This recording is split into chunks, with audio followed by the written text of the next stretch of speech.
नमस्कार. आज आपण ऐकणार आहोत द मा मिरासदार लिखित गणिताचा तास ही कथा. गणिताचा तास. तासाचा टोल पडला आणि आमचे चौथीचे गणिताचे मास्तर वर्गावर आले. हे मास्तर वर्गावर आले की मला फार भीती वाटे.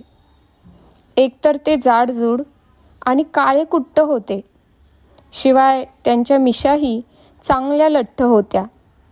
ते कधीही हसायचे नाहीत. गणित चुकले म्हणजे ते बेदम ठोकून काढीत आणि मार खाणारी पोरे आरडाओरडा करीत नाचू लागली म्हणजे मग मात्र त्यांना हसू येई. हसत हसत ते पुन्हा मुलांना बडवून काढीत. त्यांच्या मारण्याच्या तऱ्हाही फार चमत्कारित. कुणाच्या खांद्याची शीर धरून दाब, कुणाची बेंबी स्क्रूसारखी पिरगळ, कुणाच्या पाठीवर पट्टी ठेवून त्यावर दणका ठेवून दे, हे असले उद्योग ते करीत. त्यामुळे आम्हाला त्यांची फार दहशत वाटे. केव्हा एकदा हा तास संपून जाईल असे वाटे. त्यातून गणित हा विषय माझा अगदी नावडता विषय. कुठलेही गणित मास्तरांनी घातले की माझे डोके गरगरू लागे. अजिबात काही सुचत नसे. उत्तर तर कधीच बरोबर येत नसे आणि मग मास्तरांचा दणकून मार खावा लागत असे. आजही मास्तर वर्गावर आले आणि भीतीनं माझ्या पोटात गोळा उठला. कालच मास्तरांनी पूर्णांक अपूर्णांक शिकवले होते, गणित सोडवून घेतले होते. आजही ते तसंच गणित घेणार हे नक्की. मला टेन्शन आले. वर्गात आल्याबरोबर मास्तरांनी आपल्या मिशा फेंदारल्या आणि सगळीकडे त्यांनी अशा काही हिंस्त्र नजरेने पाहिले की आमच्या अंगावर अगदी काटाच आला. माझी तर खात्रीच पटली. आज आपण नक्की मार खाणार, अगदी 100%. हां, घ्या गणित, मास्तर विषण्ण मुद्रा करून ओरडले. आम्ही पेन्सिलीने लिहू लागलो. एका व्यापाऱ्याने एकदा 40,000 40 घोडे खरेदी केले. मग त्यातील निम्मे घोडे त्याने 1.25 पट किमतीस विकले. राहिलेल्या घोड्यातील निम्म्या घोड्यांना 1.5 पट किमतीस विकले.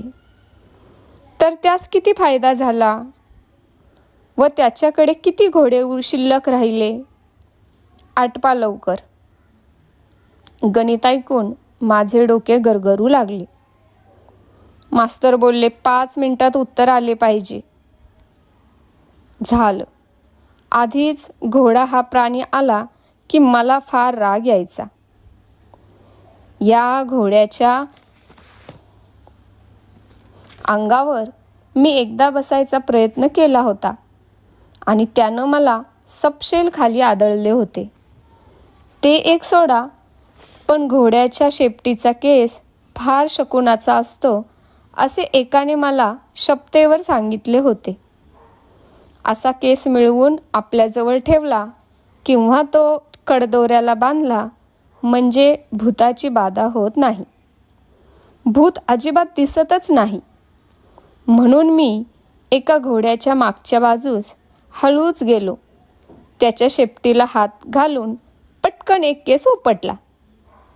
आता एक केस तो काय, त्याच्या शेपटीला हजारो केस असतील. काय फरक पडणार होता? पण घोड्याला ती अक्कल कमीच. त्याने एकदम जी लाथ मारली ती माझ्या थोबाडावरच. बरे तर बरे, ती माझ्या डोळ्यावर बसली नाही.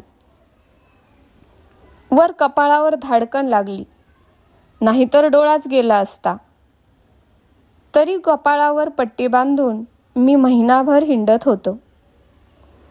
तरी घोडा या प्राण्याबद्दल मला फारसे प्रेम वाटतच नाही.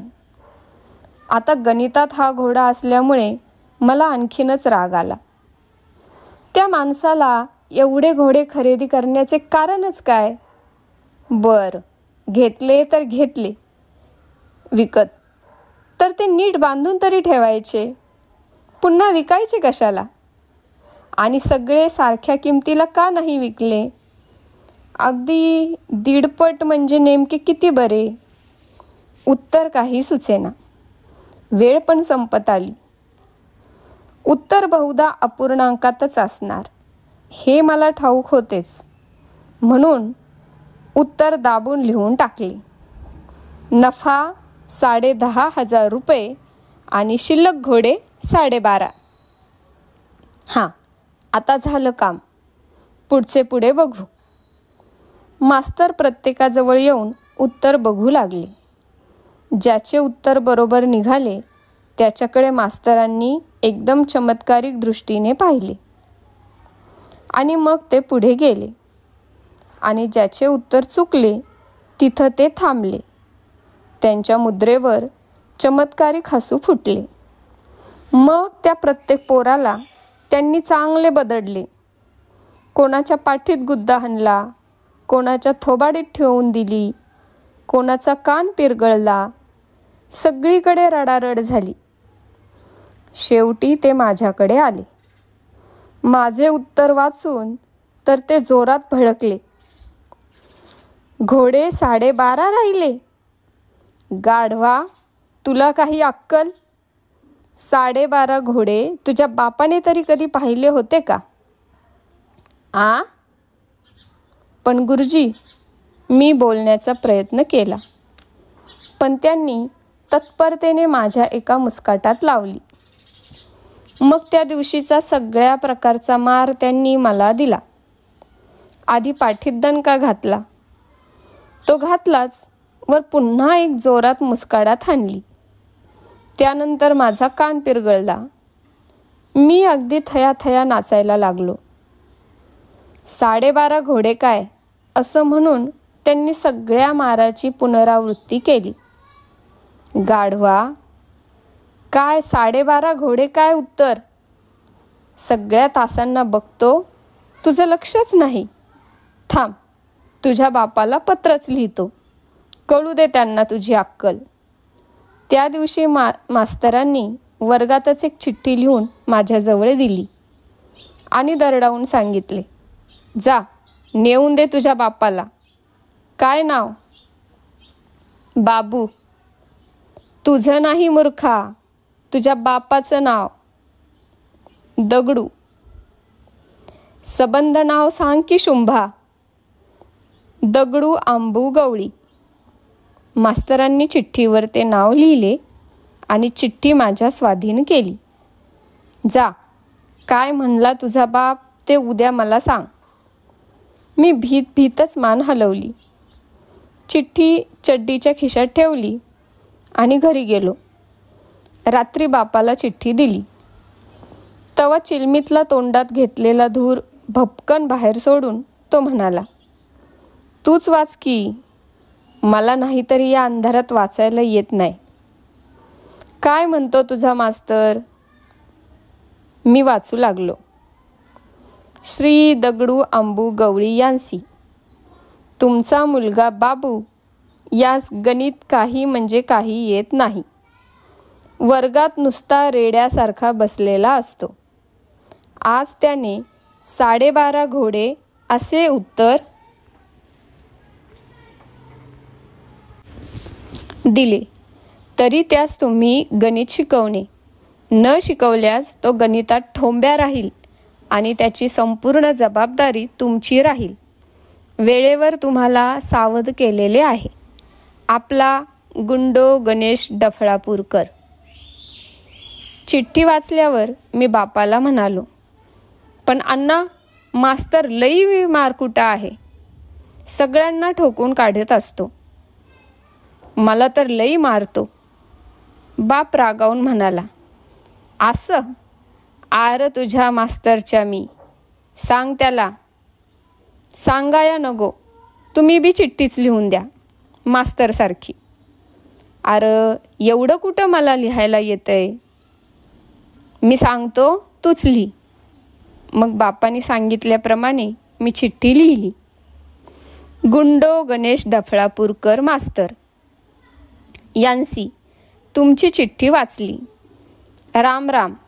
आमच्या बाबूला गणित येत नाही हे समजले. पण तुम्ही त्याला घोड्याचे गणित कशासाठी घातले? आम्ही गवळी आहोत. आमचा म्हशीचा धंदा पिढ्यानपिढ्यांचा आहे.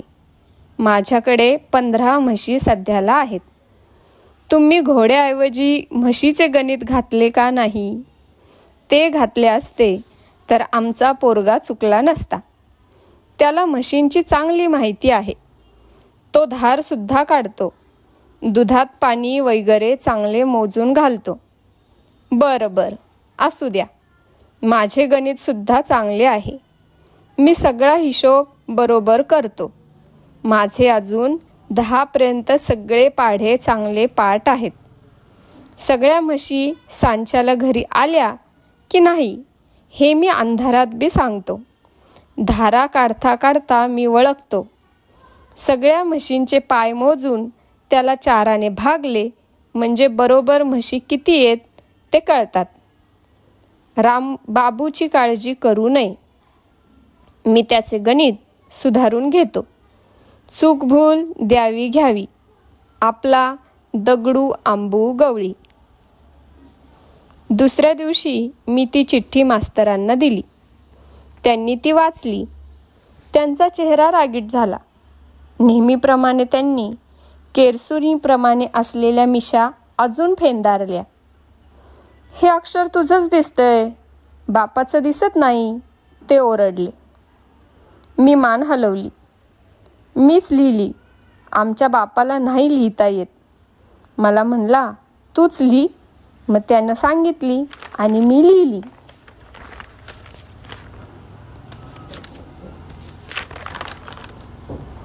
हीच लेक हो तुमची अक्कल, असं म्हणून मास्तरांनी उगीचच माझ्या टाळक्यात पुन्हा एक सटका हाणला आणि पुन्हा रागारागात विचारलं, घोडे कसे काय 12.5 असतात रे? 12 घोडे. आणि मी डोके खाजवले आणि काय विचार केला. मग त्यांनी पुन्हा दरडावून विचारले, काय?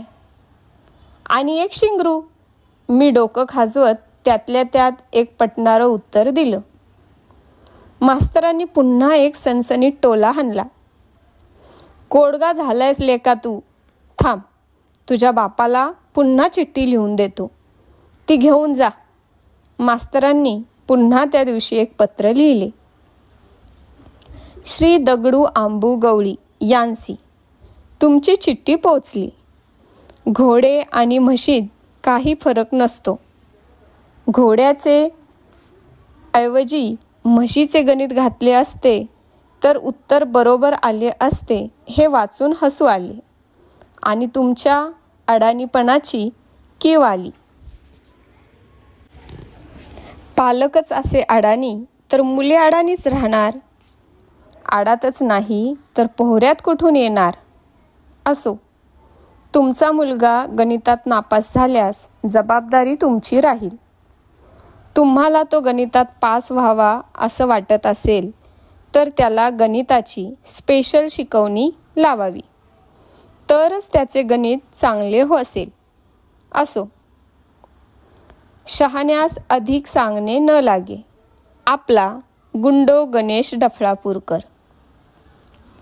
रात्री मास्तरची चिठ्ठी वाचून दाखवल्यावर माझा बाप भयंकर चिडला. घोड्यात आणि म्हशीत फरक नाही म्हणतो, शहाणा तुझा मास्तर. आयला काय मास्तर आहे का भिताड? म्हस काळी असती. मी म्हणालो, घोडा बी कधी कधी काळा असतो, पण कधी कधी तो पांढरा आणि विटकरी बी असतो. पण म्हस तशी नसती. बघ, तुला कळतंय ते तुझ्या मास्तरला कळत नाही. बाप खुशीत येऊन हसला. ही तर त्याची अक्कल. मग मला पण धीर आला. अण्णा, म्हशीला शिंगा असतात आणि घोड्याला नसतात. तुम्ही हे सगळं सांगा चिठ्ठीत अण्णा. मग बापांनी मजकूर सांगितला. मी तशीच्या तशी चिठ्ठी लिहून काढली. गुंडो गणेश डफळापूरकर मास्तर यांसी, दगडू आंबू गवळीचा रामराम. तुमची चिठ्ठी मिळाली. वाचून आमच्या अडाणीपणाचे हसू आले. घोड्यात आणि म्हशीत काही फरक नसतो म्हणणाऱ्याला अडाणीच म्हटले पाहिजे. काय फरक असतो तो आमचा बाबू पण तुम्हाला सांगेन. तुम्ही म्हस अजून कधी बघितली नाही असे दिसते. तरी तुम्ही एक डाव आमच्या घरी येऊन जा आणि म्हस बघून जा, म्हणजे तुम्हाला फरक कळेल. असो, आमच्या बाबूला गणित चांगले करावे म्हणून शिकवण लावावी असं तुम्ही लिहिता. तुम्ही पण आमच्या घरी एक शिकवणी लावा, म्हणजे आम्ही तुम्हाला म्हशीची सगळी माहिती देऊ. सध्या 4 म्हशी गाभण आहेत. त्या येल्यानंतर चीक खाण्यास येऊन जाणे. कळावे. आपला दगडू आंबू गवळी. चिठ्ठी वाचून आमचे मास्तर आणखीनच चिडले. त्यांचे तोंड शेंद्रासारखे लाल लाल झाले. कर्कश स्वरात ओरडून ते म्हणाले, गाढवा, अरे मी काय लिहितोय आणि तुम्ही काय लिहिता? कशाला काही मेळ? मी काय म्हैस बघितली नाही?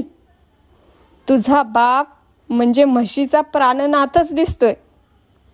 मी गोंधळून मास्तरला विचारले, गुरुजी, प्राणनाथ म्हणजे? मास्तरने फाडकन माझ्या मुस्काटात दिली.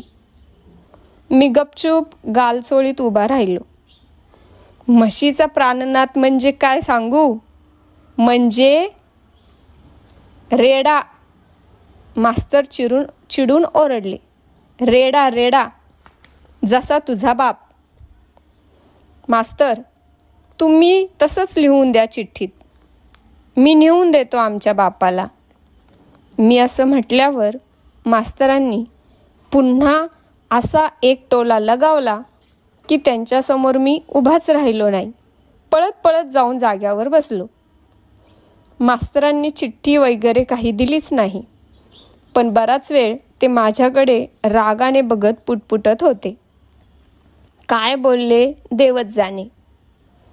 शाळा सुटता सुटता त्यांनी पुन्हा एक पत्र माझ्या हातात ठेवले.